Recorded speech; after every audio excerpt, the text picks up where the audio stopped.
My name's Anne. I got married 6 months ago when I was 26. My husband John is 30 and works in an office. So this story is about when John decided without asking me to let his younger sister, Molly, stay with us in our new house. We spent $45,000 on this house for just the two of us. We've been planning the house and furniture since we got engaged. When John's stuff arrived, there was so much of it. I was surprised and asked if it would all fit in his space. Then John casually dropped the bomb that Molly was moving in too. I was shocked. Why? I asked. We just got married. But John didn't see the problem. He said Molly's family too, so it's fine. She said she wanted to live in the new house. I objected without any discussion. But John just kept unpacking, ignoring me. Then he suddenly got angry, yelling, "If you don't like it, you can leave. I've already decided Molly's staying, so stop complaining." I wasn't convinced and threatened to call my brother. Scared of my brother's reaction, John changed his mind quickly. "Wait, don't call him. Molly won't stay long. She just needs a place until she finds a job and a house. Can you understand?" I reluctantly agreed. Then I suggested, "Can Molly stay in the guest room?" John hesitated and said, Yeah," though he didn't seem sure. I moved Molly's things into the guest room. After a busy day of unpacking, we were almost done. We were having a toast to celebrate when the doorbell rang. It was late, so I wanted to ignore it, but John answered it quickly. I was surprised because I was ready for bed. John called me, "And Molly's here." Irritated, I came back to the living room. "Welcome, Molly. Why are you here so late?"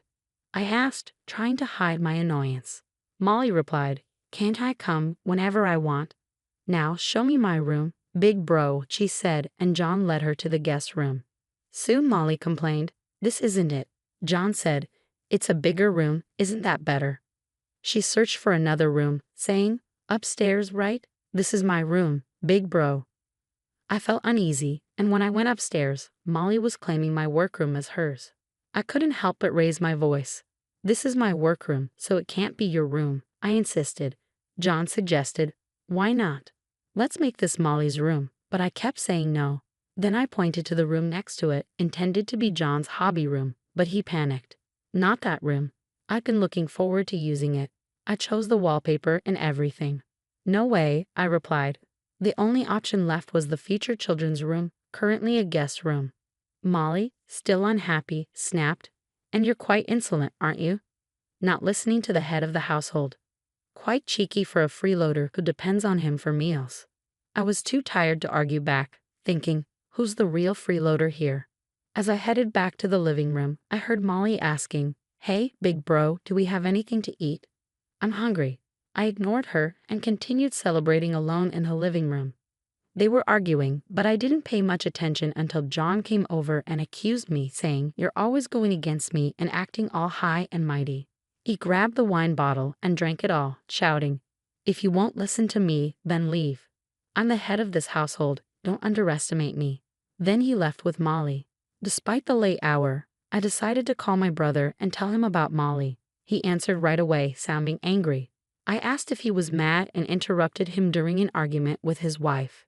He'd apologized, but it seemed their relationship was in trouble. Worried, I offered to come over, but he wanted to be alone.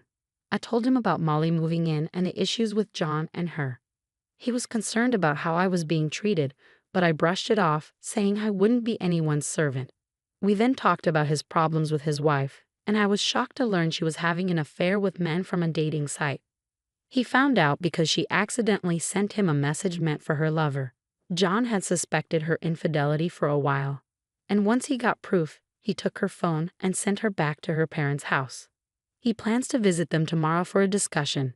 We ended the call acknowledging that both of us were in tough situations and agreed to catch up again soon. While I was finishing up unpacking, I waited for John and Molly to come back home. They returned late, happily tipsy. As I continued organizing, they approached me and Molly came up with an idea.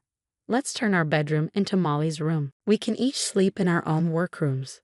What do you think? It's a good idea, right? Just make sure Ollie's room is cleared out by tomorrow," she said. I wanted to clarify something and ask them, how much will Molly contribute to groceries and household supplies each month? And since she doesn't plan on staying forever, how long does she intend to stay? My husband started to panic at my questions. What? You want money from unemployed Molly? I'll cover it with my salary, so there's no issue, right? Molly chimed in. As for how long I'll stay, until I'm satisfied. My mom's cooking is too old-fashioned for me and I don't like. She's always nagging me to do laundry and cleaning at home. But here, I can do whatever I want without spending a dime. It's the best. If you don't like it, Anne, why don't we move out? I retorted, then let's split the household expenses. I'll work to cover my share. Feel free to use your salary for yourself and Molly, I told them.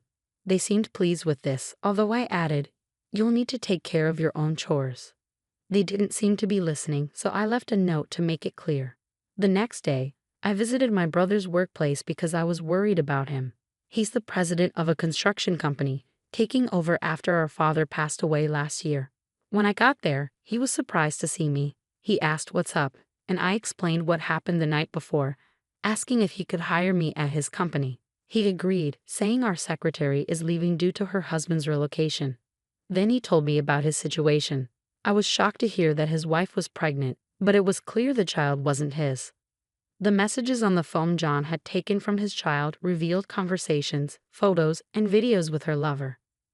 They showed that the man was trying to avoid responsibility after learning about the pregnancy. When I asked my brother if he planned to divorce his wife, he said, it's tough on the kids, but divorce seems like the only solution. So I recommended involving a lawyer for a proper discussion, then I went home. In my room, I couldn't stop thinking about the texts and pictures my brother showed me of his wife's affair. It was hard to shake them off. The sister-in-law I knew was loving and family-oriented, and I admired her for it. But she had betrayed my brother. It felt like losing a close friend, and tears filled my eyes. Despite this, Molly kept knocking on my door, asking for food, but I was too overwhelmed to argue, so I left her be. Then my husband called, even though he should have been at work.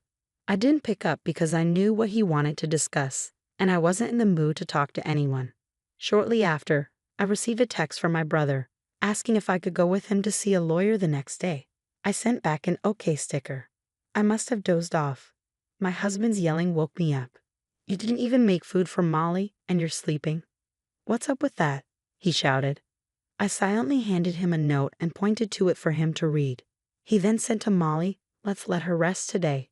She seems off. We can talk to her tomorrow, once she's feeling better. I'm not sick. I'm just tired of you guys arguing, I mumbled before falling back asleep. The next morning, without waking my husband, I went to my brother's place. He hadn't slept at all, and his eyes were red. I made breakfast for the kids and drove them to kindergarten. They mentioned, Mommy and Daddy fought and Mommy left. Mommy was the bad one. She left us alone at home, and we cried. Daddy got mad. They seemed to think it might be better without their mom since she got angry easily. I reassured them, if you feel lonely, call Auntie, okay? They cheered up, saying they might get lonely today. They didn't seem too sad about their mom not being there. After dropping the kids off, I went to the lawyer's office with my brother. The lawyer informed us that there was substantial evidence from pictures, videos, messages, and recorded conversations on my sister-in-law's phone. My brother's main aim was to divorce while retaining parental rights. After he shared his story, I got some advice about my own situation with my husband before my brother dropped me off at home. He was planning to gather the family and break the news about the divorce. If anything happens, don't hesitate to call. We'll all be there for you, he said somewhat ominously before leaving. When I walked into the living room, the house was a mess. It seemed like they had attempted to make breakfast, with greasy surfaces in the kitchen and dishes left on the table. I sighed at the sight. As I debated whether to clean up, Molly appeared. Where did you go without making breakfast? John didn't eat anything and left for work. Isn't it your duty as a wife to take care of household chores? She accused me. I retorted, I'm not your maid. Weren't you taught to clean up after yourself since you were a child? Ignoring her insistence that you're the wife, I walked away and headed to my room. When I returned to my room, I found that Molly's belongings had taken over. Confused, I asked her, did you go into my room? Your stuff is in there. What's going on? She replied, I've always loved your room. It suits my neat and cute style perfectly, don't you think? I moved your things into the guest room. Furious, I hurried to the guest room. My computer and belongings were scattered haphazardly. I felt a surge of anger. It was too much to bear. I felt an intense desire for revenge. I'll never forgive her, I vowed. I decided to wait for my husband John to come home, show him the mess, and ask, "Do you still want to live here with Molly?" I prepared myself for any possible outcome. John arrived home earlier than usual, seemingly after a call from Molly. I heard his heavy footsteps approaching the guest room. As I watched him head straight for the guest room, I was sure he already knew about Molly taking over my room and wouldn't support me. When he opened the door and entered looking furious, Molly was right beside him, wearing a smug smile. "You went against Molly. You're the one at fault here, neglecting to make breakfast. Aren't you my wife? Shouldn't you take care of me? Molly is your sister-in-law. You should look after her and tolerate her." I thought bitterly, so this was how it was going to be. In that moment, any love I had for my husband vanished. He didn't defend me, didn't acknowledge Molly's wrongdoing, or suggest she leave or help with chores, or giving my room back. I told him if you're letting Molly stay, I'll invite my brother over. He's never seen our house. Maybe I should call him now. Despite his usual fear of my brother around Molly, John acted boldly. "Are you sure about that? If you bring him here, I'll kick you out," he threatened confidently. I stood my ground. "Go ahead, try to kick me out. I'll call my mother, brother, and his wife, and let them see the house," I declared. Expecting me to beg or cry at his threat, John snapped back, "Don't you dare call your family. If you're not happy, then leave." Molly joined in, asserting, "This is our home with John. You have no right to bring anyone here. Even if they come, we'll just show them the door." Ignoring their warnings, I grabbed my phone and stated, "I'm calling my brother." Turning to John and Molly, I suggested, "Maybe it's best if we all live separately. We can have our own space and enjoy ourselves without any worries." Molly seemed thrilled at the idea of me leaving, with John agreeing. "That does sound like fun. Perhaps it's time for a divorce." Frustrated, I decided to call my family over. Despite John and Molly's excitement about me leaving, I warned, "You'll regret this decision. I'm calling my family now." I dialed my brother and urged my family to come over as soon as possible. My brother's response was swift and reassuring. "We've been expecting your call. We're already on our way." His foresight touched me deeply. Within about 30 minutes, my family arrived. Molly, who had threatened to kick them out earlier, turned pale at the sight of my brother. "Molly, I thought you were going to show my family the door," I remarked. She could only shake her head in response. Seeing her and John's fear after facing my imposing brother was quite satisfying. Both my brothers have been practicing judo since childhood, and their presence is quite intimidating. Standing over 6 feet tall with a buzz cut, my elder brother used to compete nationally until a knee injury in college. Now he coaches at a local boys' club. My younger brother is just as formidable, also practicing judo and resembling his older sibling closely. Despite being quite memorable, Molly seemed to have forgotten encountering them at the wedding. "We're getting kicked out by who? Aren't you the ones leaving?" My elder brother laughed, prompting Molly to gather her courage and demand, "My brother is divorcing his useless wife now. Please leave."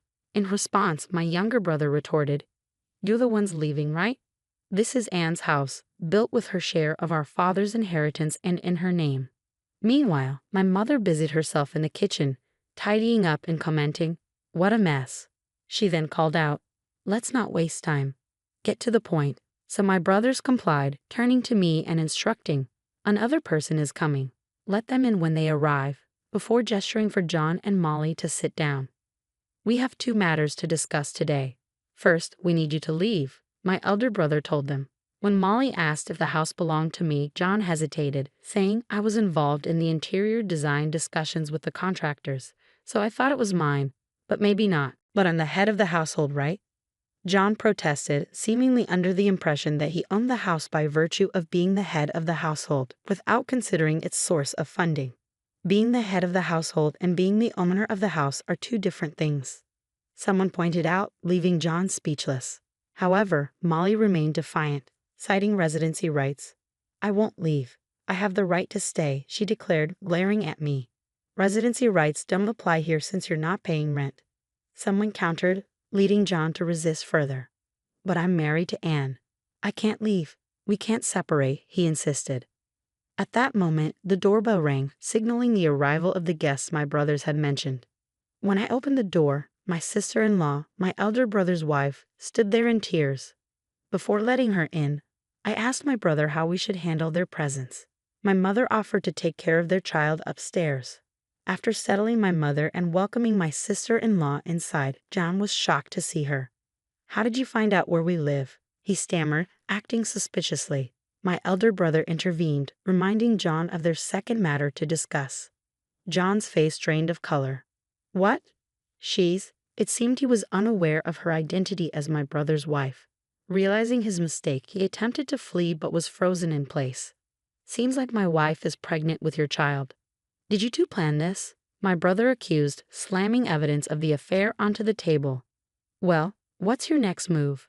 "For me, it's divorce, nothing less," he declared. Fearing the consequences, Molly attempted to retreat upstairs. My younger brother wasted no time in instructing Molly. "We've got a truck loaded with boxes. Start packing your things right now." He then left to fetch the boxes himself. Molly, taken aback, asked, "Am I leaving today?" Upon receiving a stern glare from my brother, she seemed to relent. Meanwhile, my elder brother turned to his wife, commanding, "My wife and John can sort this out first. Sign the divorce papers." He handed her the papers and a pen. Although she hesitated upon seeing that custody was assigned to him instead of her, he dismissed her concerns, stating, "That's what the kids want. Your opinion doesn't matter."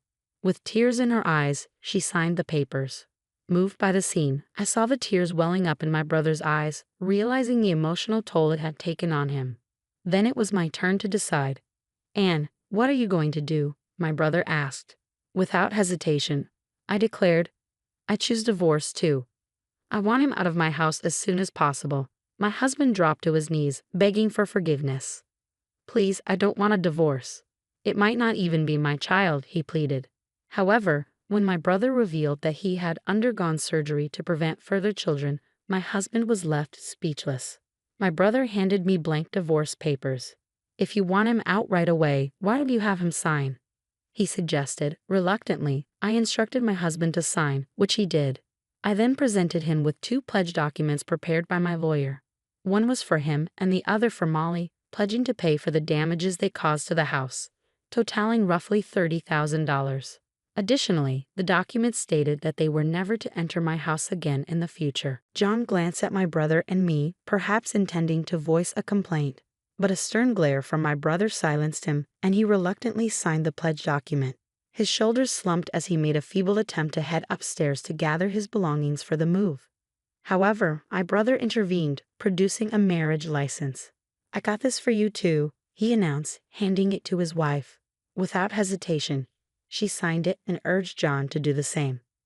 "You've made a mess of my life, and you can't escape responsibility," she declared with a determined look. John, overwhelmed and tearful, complied, muttering, "Just do whatever you want."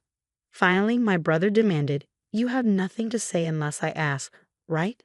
Don't you owe me an apology?" John, almost prostrating himself, apologized profusely to my brother. With that settled, we hurriedly packed John's and Molly's belongings into boxes and loaded them onto the awaiting truck, destined for their parents' house. And just like that, my brief married life came to an end. As I contemplated living alone in the now empty house, my mother offered to sell her own house and move in with my younger brother, while my elder brother planned to do the same with his 3 children. It seemed that we were all embarking on a new chapter, albeit in different configurations. My mother and brother have decided to purchase the house from me using the proceeds from selling their own homes. They keep suggesting, "Why not build a new house when we get married again?" But I insist, I'm content with an apartment. We fulfilled the kids' dream of owning a dog, bringing laughter and joy into our lives despite the lingering memories of this house. Meanwhile, my ex-husband reportedly remarried my former sister-in-law 6 months later and now resides with her at his parents' house. He's working tirelessly to pay for the damages to the house, while Molly is treating her new sister-in-law like a maid, causing her to lose her mental stability. Unable to bear seeing her daughter in such a state, Molly's mother kicked her out of the house. Seeking refuge, Molly turned to my ex-husband for help, only to be met with blame. He coldly remarked, "If you hadn't moved in, we'd still be living in that mansion." Left isolated and without support, Molly found herself alone in her troubles.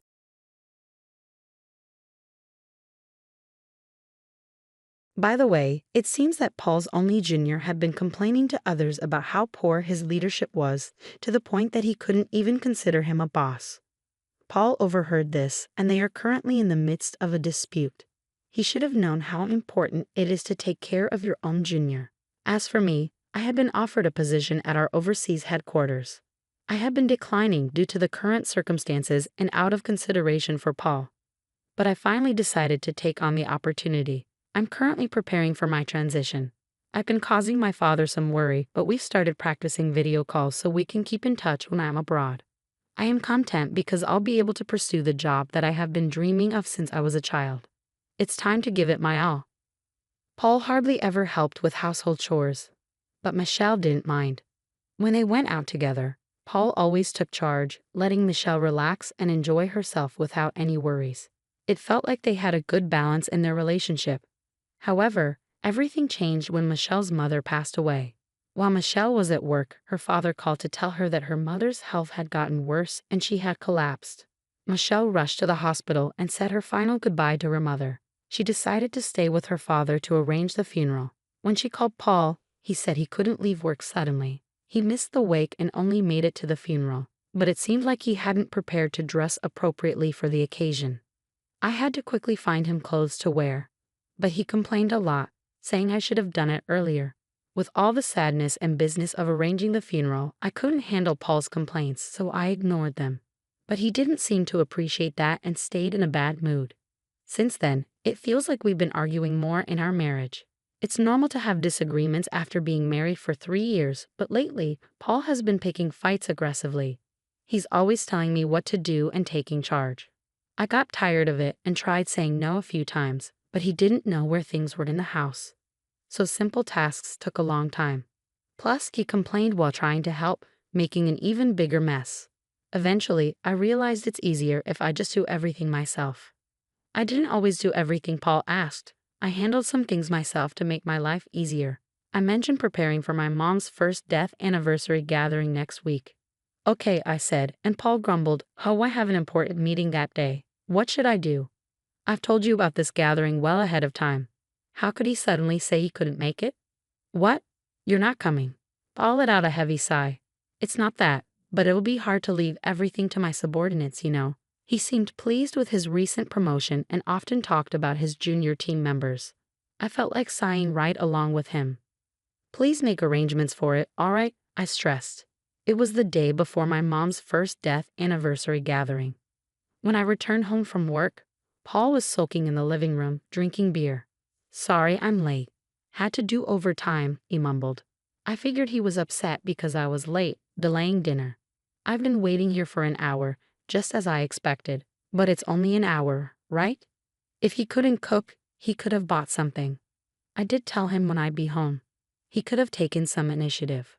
Holding back my frustration, I handed him a takeout box. I thought cooking would take too long, so I got this on my way home.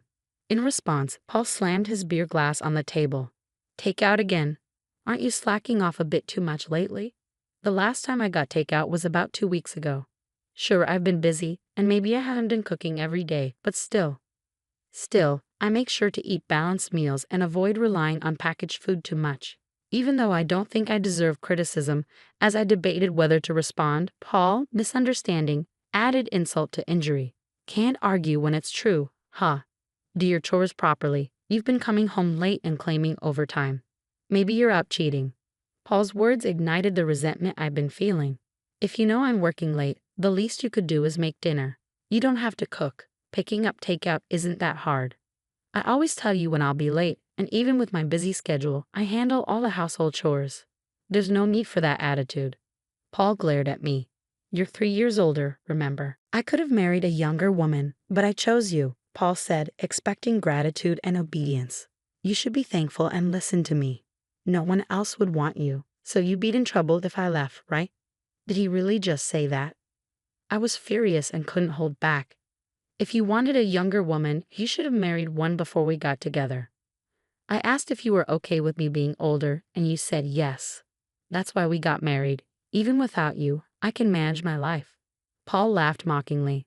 "Fine, let's get a divorce." With that, he grabbed his beer and takeout and went to his room. We've argued before, but this was different. I was done with him. I decided to eat my takeout to calm down. Maybe he was just hungry and annoyed, I thought as I ate. But I couldn't shake the disbelief that this was happening the day before my mom's death anniversary. After a while, I called out to Paul from outside his room. "We need to leave by 8 a.m. tomorrow, so I'll wake you up around 7. There was no response, but I felt he was awake. With that said, I went to bed. The next morning, when I woke up early, Paul was already gone. The bags I packed were still in the room. He hadn't left for the gathering without me. Where did he go? I called his phone, but he didn't pick up. He didn't respond to my texts either. With no other option, I left a voicemail and started getting ready to leave alone. I finally reached Paul while waiting for the train at the station. "I have a meeting. Can't leave it to my juniors," was all he said before the call ended abruptly.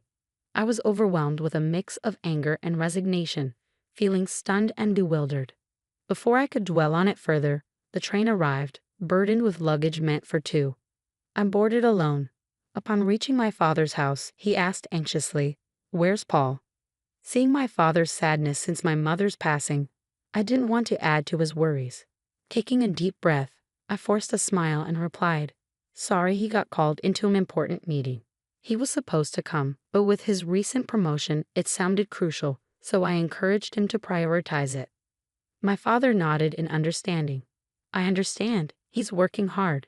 It's disappointing not to see him, but your mother would understand. Let him know he's always welcome here." His words stung a bit, but I maintained my smile throughout the day. With no word from Paul and the night growing late, I didn't reach out to him either. Planning to stay the night and return home the next day as planned, I saw no need to contact him. Though it felt childish, I thought about making him his favorite dish, hamburgers, tomorrow. With that in mind, I went to bed. The next day, I left my father's house and got home around noon. Before going grocery shopping, I wanted to drop off my bags. As I entered the living room, I saw Paul had left dirty laundry lying around, as usual. I sighed, thinking he still hadn't learned how to use the washing machine, and tossed his laundry in with mine. Taking a break and returning to the living room, I noticed something on the table. As I got closer, I couldn't believe what I saw: divorce papers already signed by him. Why? I stared at the papers in disbelief. Was this his way of asking for a divorce? I grabbed my phone from my bag. It should be Paul's lunch break. I wasn't sure if he'd answer, but to my surprise, he did. As soon as I called, I asked, "What's the meaning of these divorce papers?" Paul laughed and replied, "What's there to question? It's exactly what it seems. I don't want an older wife who won't handle household chores. That's why I want a divorce. If we split, I can find a younger wife. After all, a wife is like a status symbol, right? I can't boast about you because you're older. It's tough when my team asks about you, and avoiding the topic isn't easy." I was speechless, unable to respond. "If you want to avoid a divorce, start doing your chores properly. I'll be home as usual today, so make sure to get some beer, all right? If you disagree, take the divorce papers to court. It's your call." With that, he hung up, leaving me in shock, unable to utter a word. Paul probably assumed I'd comply if he said that. I only did the chores because I disliked having to ask or beg him. He must have believed I did it to keep him from leaving me. Perhaps he thought I wouldn't stand up to him because he's the dominant one. Being married to a younger husband might seem glamorous to some, but in reality, there's nothing remarkable about it. I often emphasized his youth, but in truth, he's average in looks, personality, and income. There's nothing particularly special about him. Labeling him as younger was simply convenient. When we married, I worried about the age gap, but now that we're both in our 30s and he's just 3 years younger, it doesn't seem significant. If there were a larger age difference between us, perhaps I feel differently. It's disheartening to constantly be labeled as the older wife when we're practically the same age. Determined to take action, I grabbed my bag and headed straight to the family court. Submitting the divorce papers brought a sense of relief, signaling the end of our relationship. I realized I could live without Paul. With newfound freedom, I felt lighter and decided to request a few days of paid leave from my boss. Luckily, work had just slowed down, and he granted me a week off. Now divorced, I needed to organize my belongings. With minimal possessions, cleaning up was a breeze. I stored larger items in a storage unit, packed essentials and clothes in my car, and spontaneously decided to visit a hot spring resort. Since it was the off-season, I found a cheap hotel for my stay without any hassle. Driving with excitement, I indulged in the hot springs and relaxed in my room, only to be interrupted by a ringing phone. "Michelle, I asked you to get beer, didn't I? Where are you?" It was Paul's usual time to return home. I chuckled, recalling his words. "I'm at a hot spring resort." "What? A hot spring resort? Why? What's going on?" "Didn't you say to file the divorce papers if I didn't agree with you?" I pictured my ex-husband flustered, and my laughter grew. "Wait, did you really file them?" "Yes, I did." "Why?" "It was your suggestion, Paul." "Have you forgotten what you said earlier?" His tone became perturbed. "Wait, are you joking? When you say hot spring resort, do you mean some nearby spa?" "If so, I'll get dinner, so come home soon." I couldn't help but laugh at the sudden, seemingly caring tone as he claimed to be a considerate husband. It took about an hour and a half of driving. There's even an outdoor natural hot spring. It's so relaxing. I hope it doesn't rain tomorrow. Since you're going to get your own dinner, I've already packed my things so you won't have to worry about me coming back. Take care of yourself. Paul begged me to return, but I had no intention of going back. You're the one who initiated the divorce. Have you forgotten? It was obvious you were using divorce as a threat to control me. I told you, I can manage without you. Now that you've divorced your older wife, go find a younger one. Whether you can or not, I don't know. Paul fell silent. It's none of my business, but you should consider moving out of that apartment too. Finally, Paul spoke again. Why should I? His voice was barely audible. Think about your income. You'll go broke soon if you keep living there. You can't clean, do laundry, or cook. You'll need housekeeping and dining out, right? That costs money. It would be a problem if most of your salary went into rent. You thought you were the provider, but my salary is nearly double yours. You never provided for me. If anything, it was the other way around. Also, you were overconfident just because of one junior. But did you know I have multiple juniors under me and even more under them? I don't usually talk about work because Paul gets moody, but I outrank him in both position and salary. You'd think he'd notice after living together, but it seemed like he was fine finding out now. Perhaps Paul, being dominant and proud, kept his ego intact by looking down on me. Now that he can't, he must feel defeated. I've shattered his pride as payback for all these years. The reason I handled household chores without complaining, despite your domineering behavior, was partly because you were younger and I cut you some slack, and partly because it was too much hassle to ask you for anything. It's not like I needed you to stay with me. I was just taking care of your needs along with mine. So when you said, do the chores or we divorce, of course I chose divorce. We're strangers now. Goodbye then. I said what I needed to and hung up. Feeling refreshed, I savored the hotel's food afterward. As expected, Paul sought reconciliation, but I replied with a smile. I'm older than you. I'm sure you don't want me back. Presumably, he wasn't successful with younger women. Eventually, Paul gave up and moved out of the apartment. I hired a lawyer for the division of assets, demanding more to compensate for the burden of household chores imposed on me until now. Paul, being cheap, didn't hire a lawyer, so I had the upper hand. With my lawyer, we reached an agreement with favorable conditions for me. By the way, it seems Paul's only junior had been complaining to others about his poor leadership, to the extent that he couldn't even see him as a boss. Paul overheard this, and they're currently in dispute. He should have realized how crucial it is to support your own junior. As for me, I've been offered a position at our overseas headquarters. I initially declined due to the current circumstances and out of consideration for Paul. But I finally decided to seize the opportunity. I'm now preparing for my transition. Though I've caused my father some worry, we've started practicing video calls to stay connected when I'm abroad. I'm content knowing I'll be pursuing the job I've dreamt of since childhood. It's time to give it my all.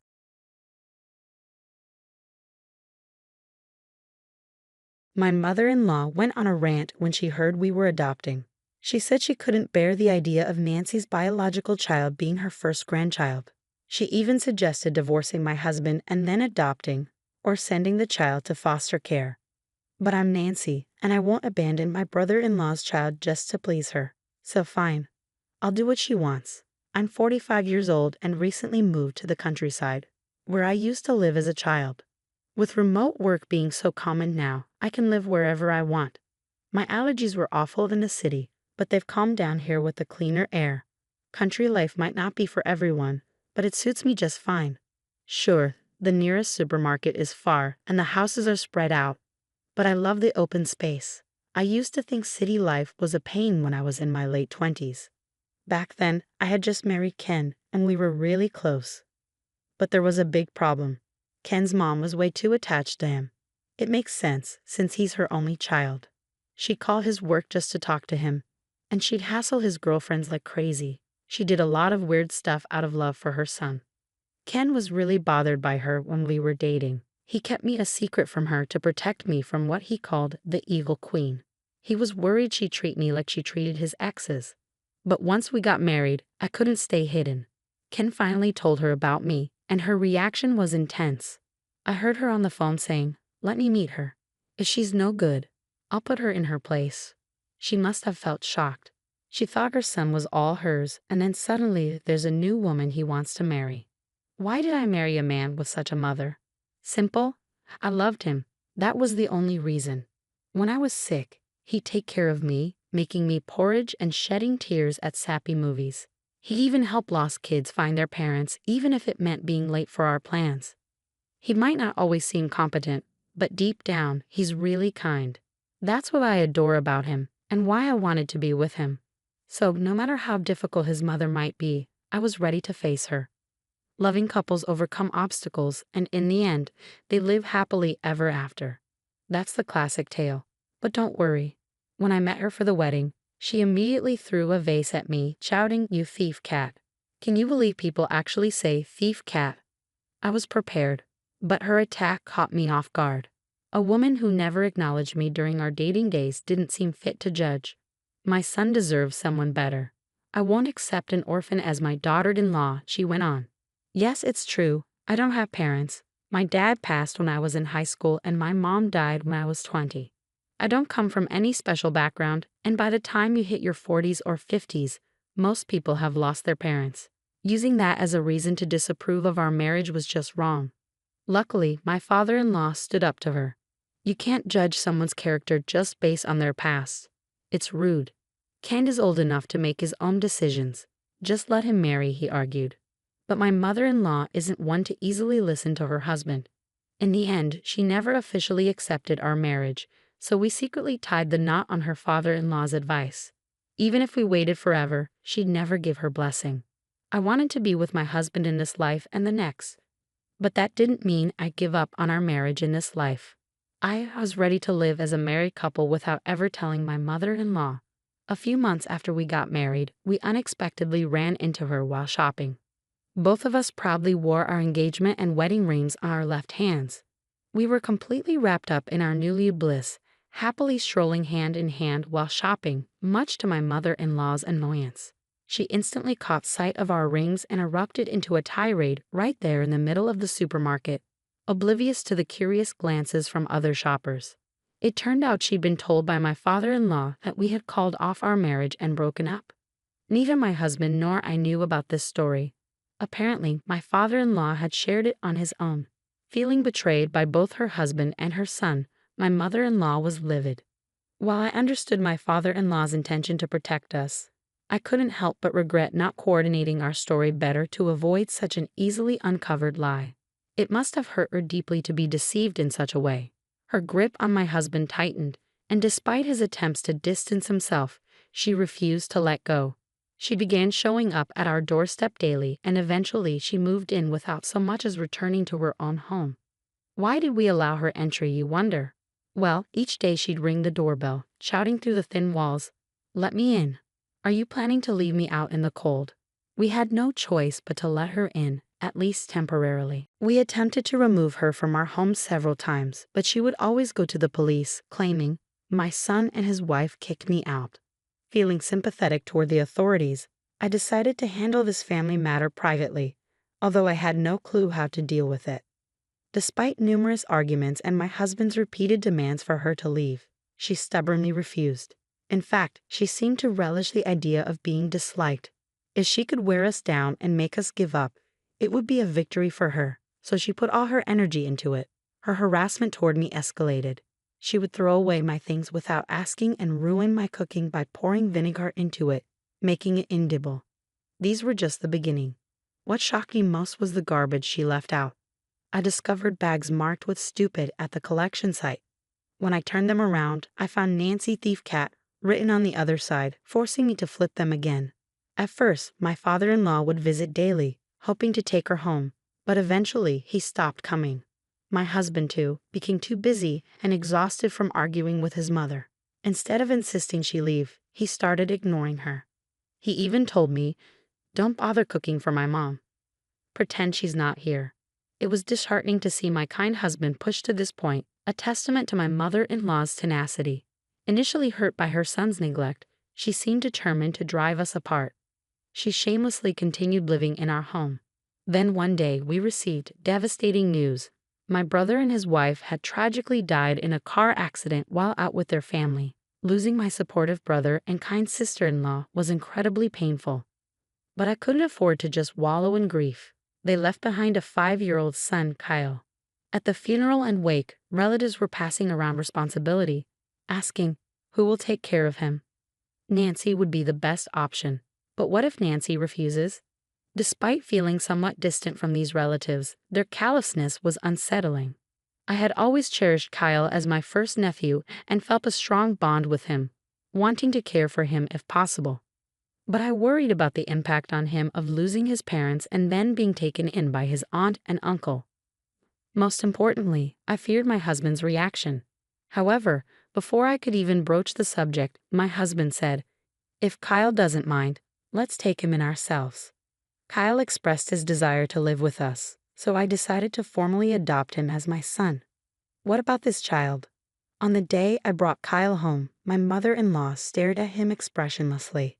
My husband stayed silent, so I spoke up. "He's my nephew. We're going to raise him as our son." With the knowledge of my brother and his wife's passing, my mother-in-law seemed to grasp the situation from just that one sentence. "You're bringing in that child?" she questioned. "Yes. We're moving forward with the adoption process." Adoption, can you believe it? That child is Nancy's blood relative. I can't bear the thought of such a child becoming my first grandchild. Get a divorce and then adopt him, or better yet, send him to a foster home.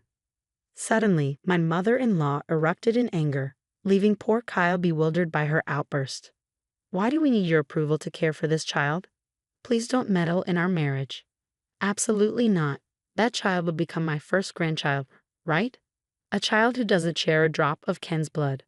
I will never accept that," she declared, hurling the remote control at us. In an instant, my husband rushed to shield Kyle from the impact. "Kyle will simply be our adopted son, and nothing changes between him and you," I reassured her, but it felt like speaking to someone who refused to listen. "She's not against Kyle being adopted. She just can't stand the fact that we're still married," my husband muttered, his tone filled with frustration. "Well, if that's what she wants," my husband and I nearly said simultaneously that day, understanding that staying in that house wouldn't be good for Kyle. We decided to leave and move to a hotel. It's frustrating to have to leave our own home, but it's for Kyle's well-being. We see it as a temporary inconvenience until we can finally find a way to remove my mother-in-law from our lives for good. A week later, my husband and I finally returned home. It seemed even my stubborn mother-in-law was concerned, as we hadn't been back for a while. There was a moment of relief on her face when she saw us, followed by a smile. It seemed she was pleased that Kyle wasn't with us. "You've given up on the adoption," she said cheerfully. Neither my husband nor I replied as we quietly made our way to the living room. "You two went ahead with a marriage against my wishes, and now an adoption. That's just absurd. But at least you've come to your senses," she muttered to herself. My husband sat silently, taking several pamphlets out of his bag and laying them out in front of her. "Choose any place you like," he said. She was taken aback by the pamphlets and my husband's words. "What's this?" "What do you mean?" "You told us to choose between divorce or a facility, correct?" "Well, we've chosen a facility for you," my husband and I said with sly smiles, causing her expression to stiffen.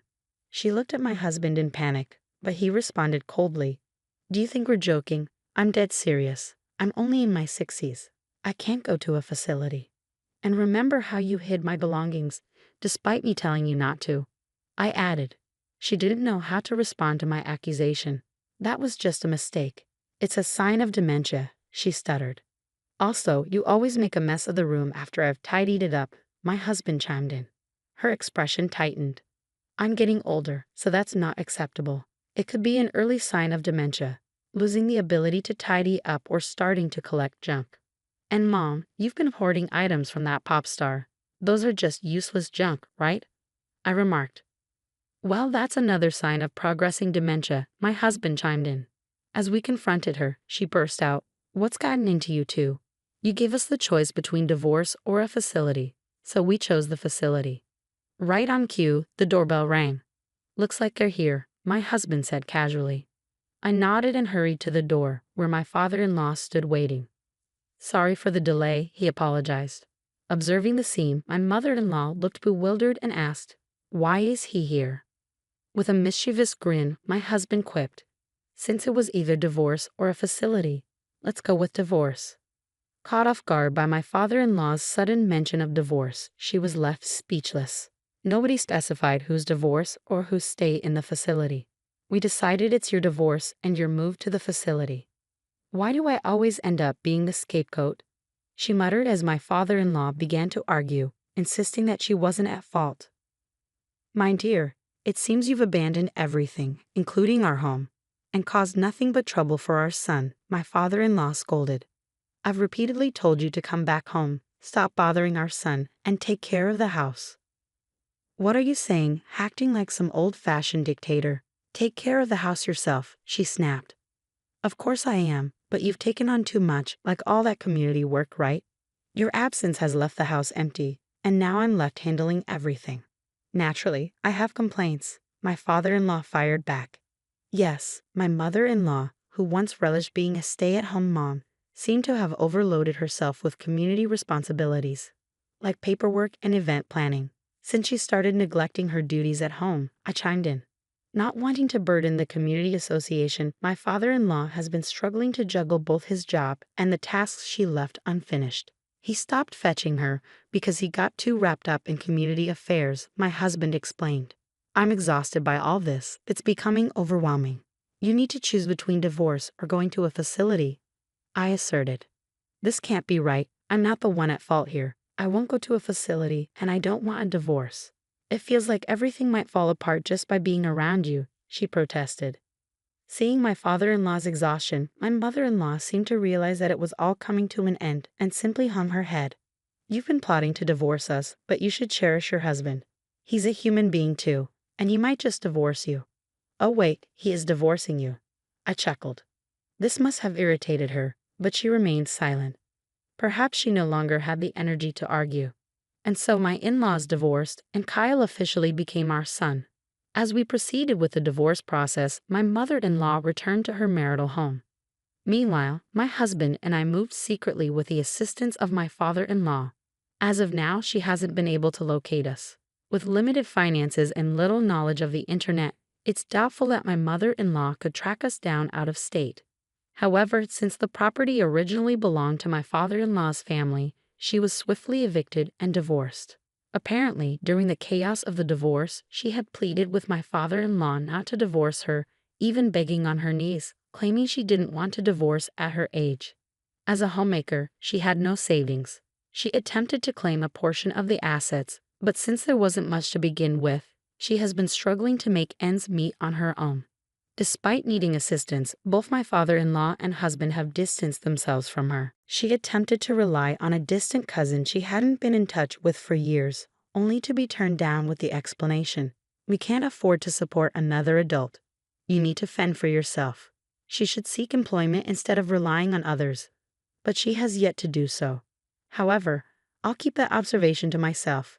In the meantime, my husband and I have welcomed a daughter, Camila, into our family, and Kyle is thriving in his new home with us. Camila grew up believing Kyle was her biological brother until she reached junior high school. Although we've since revealed the truth to her, their bond remains unshaken. Kyle plays various roles in Camila's life. Sometimes a brother, sometimes a parental figure, always watching out for her. When a neighborhood boy bullied Camila in elementary school, it was Kyle who rushed to her aid first, not us.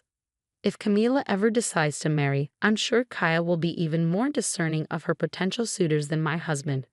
Kyle, who initially struggled to express affection, now affectionately calls me mom and has grown particularly close to my husband, spending weekends fishing together.